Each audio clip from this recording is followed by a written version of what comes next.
the end of that last little bit there, we talked about Josh Allen being in on the interviews in Buffalo and whether or not that's a good idea. I kind of thrown out, would you want that to be the case with Myles? And so Keith actually put this up on 92.3 The Fan's Twitter account, which you guys can vote right now. Would Browns fans be okay with Myles Garrett sitting in on head coach interviews? 51% of 100 votes saying yes, 49% saying no. Yeah, there's I'm curious why you're saying no. I'm saying no because I feel like, well, first off, we don't even know that Myles Garrett's going to be here for the long term. He's a flight risk at every opportunity. And so, but I think the real reason why is because if you don't listen to Myles, I think he's going to have a big stink about it. If you go in there and you have him at the table and then you come back and you're like, all right, Myles, what'd you think of this guy? What'd you think of this guy? What'd you think of this guy? I think it's really hard then to be, and the same thing applies for Josh Allen too, by the way. But I think it's really hard then to be like, no, you know what? We're not going to go with what you have to say. We're going to go with this guy instead and then expect Myles to be happy about it. I mean, requesting your insight doesn't mean requesting someone's insight doesn't mean giving away free will. No, I mean, you're just getting another perspective. But, like, if you're going to bring a player into this, I feel like the player is going to think that their voice carries a lot of weight and it carries some juice to it. And so I think it's a really odd look if you brought him in and then he was like, I think Jim Schwartz is still the guy. Schwartz is obviously the guy. And then at the end of the day, you don't go with him. I think it's something I would reserve only for, I think Lamar's in that category. I think Josh Allen's in that category. I think Patrick Mahomes is in that category. And Joe Burrow, and I think I'd cut off the list there. Yeah, I think if you have a franchise quarterback that has earned the right, you're mentioning the names, I think they can be in that room. I think a player like Myles, and listen, you mentioned the trade request. That's fair game. We're coming up on a year of the trade request. I actually think today is the year of the trade request, today or tomorrow. That being said, what Myles just wants to feel empowered. I mean, when I say empowered, I think he wants to have his voice heard. I think this is an excellent way of bringing him in and saying, if they were to do this, say, listen, Myles, we value your opinion. That doesn't mean we're going to pick just who you want, but we'd like you to get to know each of these candidates and get your feedback. We might go with who you want. We might not. It's going to be our decision. But I think that's a perfect way of kind of showing Myles like, hey, we're in this for the long haul. I think this is giving him a level of respect that pretty much no other premier edge rusher gets. No, yeah, this is not something they get. Well, that's in fairness. Okay, I see what you're saying. Like it's a cool way to be like you matter this much to the franchise. Here's why we'll give you the seat at the table. I like that. It's a cool thought. I think it's a cool thought. I don't know that it's great in execution though. But that's the thing. A good organization can pull this off. I don't know Pagula and Brandon Beane. I don't know that I trust them to do this there now because they're exclusively bringing in people that are Josh Allen's best friends or were in his wedding. Mm-hmm. That feels disastrous. At least in Cleveland, like, all right, we know Myles has a relationship with Jim Schwartz. He doesn't really need to be in that one. We know what he thinks about Jim Schwartz. Do I want his read on Grant? I want everybody's read on Grant Udinski. I want Gary in accounting to like go back and go over his taxes. I don't know that we need that many chefs in the kitchen. Well, no, that's not chefs. It's just all right. Well, we know Haslam listens to everybody. That was part of the problem with Haslam is that at times throughout his ownership, he'd listen to too many people. I mean, when the Ravens hired John Harbaugh, they famously had like a 10-person search committee, and everybody interviewed every candidate at one level or another. So, I mean, I think if you do, and again, it is fair to say, I don't know if I trust the Browns to do this the right way.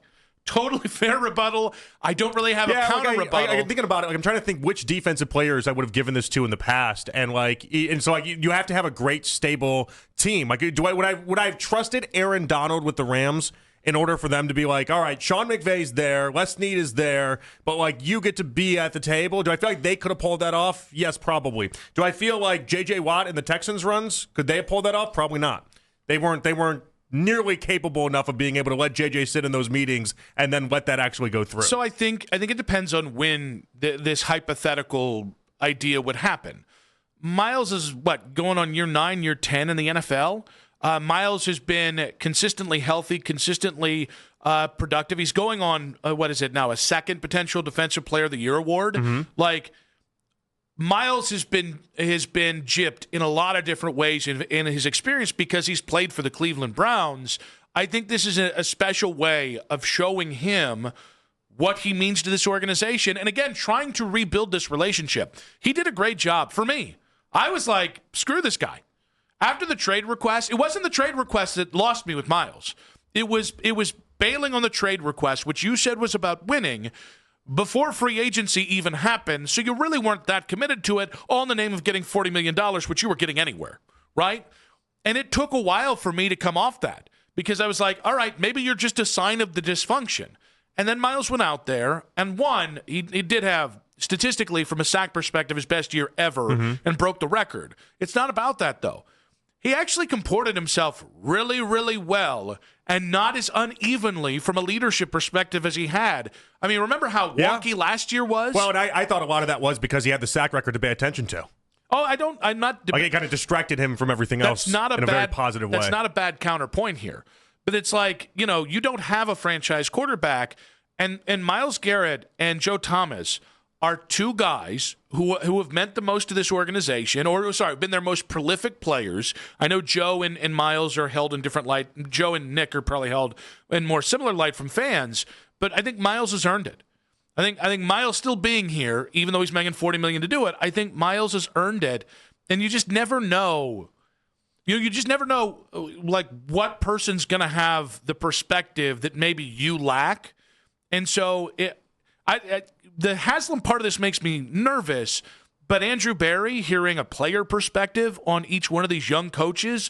Would Andrew Berry have the ability then, if Myles Garrett came back and said, Udinski, he just rubbed me the wrong way, it's an instant no for me, I took this very seriously, I talked to other people, didn't like it, no. But they were smitten with him. Do they have the ability then to turn around and tell Myles, like, sorry, we didn't really even take your thoughts or consideration to heart at all? No, this is all about managing relationships. That's the risk that you run into. Totally fair, but this is all about managing relationships. You can then go back to Myles and say, okay, I see your point. Here's why we're going to make this hire in spite. Here's what he proved to us in spite of that. All this is managing relationships. And again, we'll see if Andrew Berry's good at that, but I think Myles Garrett has earned the right to be in that. If anybody on this organization has, if anything, by the way. Well, if anybody has, it would be him. There's no denying that. Joe Thomas probably should have been in those rooms in 2014.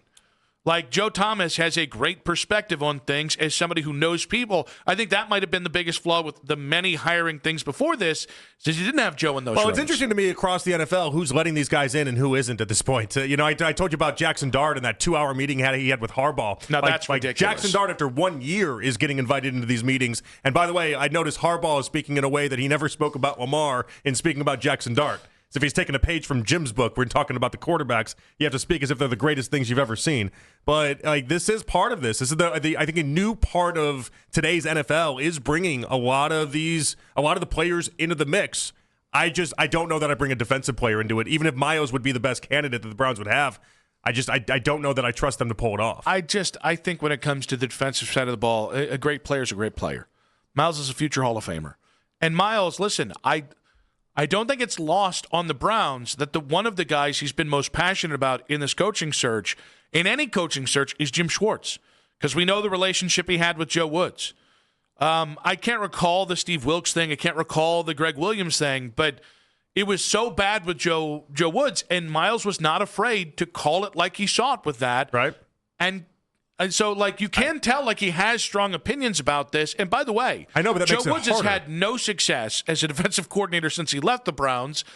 And, Myles is stumping for the guy that's the best defensive coordinator you've had probably since Greg Williams. But this also makes it harder as well. And like Myles, after the season ended, went in this really big, him and Denzel, both went in this big campaign for Schwartz. So you bring Myles into these tables and into these meetings, and he sees Udinski and he sees Scheelhaase. And if afterwards he goes, guys, I don't see it. I don't know what you're talking about. These guys, they're not the guy. Jim Schwartz is the guy. Thanks for inviting me to these meetings, but it's not a non-starter for me. Schwartz is the guy. And then, if anything, you just leave him more agitated if you don't give Schwartz the gig. But that's where you refer back to the initial conversation. Myles, we invited you in out of respect and love for you. We never promised we were just going to let you anoint the next head coach. Well, I know, but then it's also how I would take it then. I'd be like, well, all right, thanks for the invite, but it was baseless then. No, you can value somebody's opinion and still not override your own opinion. Like, I think we get this idea that everybody in organizations is lock, stock, lock, stock, smoking barrel with every candidate, with every draft pick they make. It's not really how it works. No, but he might take it as, oh, you wanted my opinion as long as I gave you the green light to hire an offensive guy. Well, but that's exactly why you have to trust your relationship with Myles, and you have to trust Myles to be an adult in the room. I don't know that they do trust their relationship with Myles at the moment. Not after last year, and not how. We have no idea at what point he's going to all of a sudden demand a trade again. Well, this could help you make sure that doesn't happen. But again, it also could just start fires unnecessarily too. Yeah, but again, I think if you're doing things for the right reason, with the right intent, with the right amount of approach to it, I think Myles deserves this kind of respect from the Browns. Like, I would be moderately impressed if the Browns came out and said, if they leaked it, because that's how any news gets out here, nobody just comes out and says it.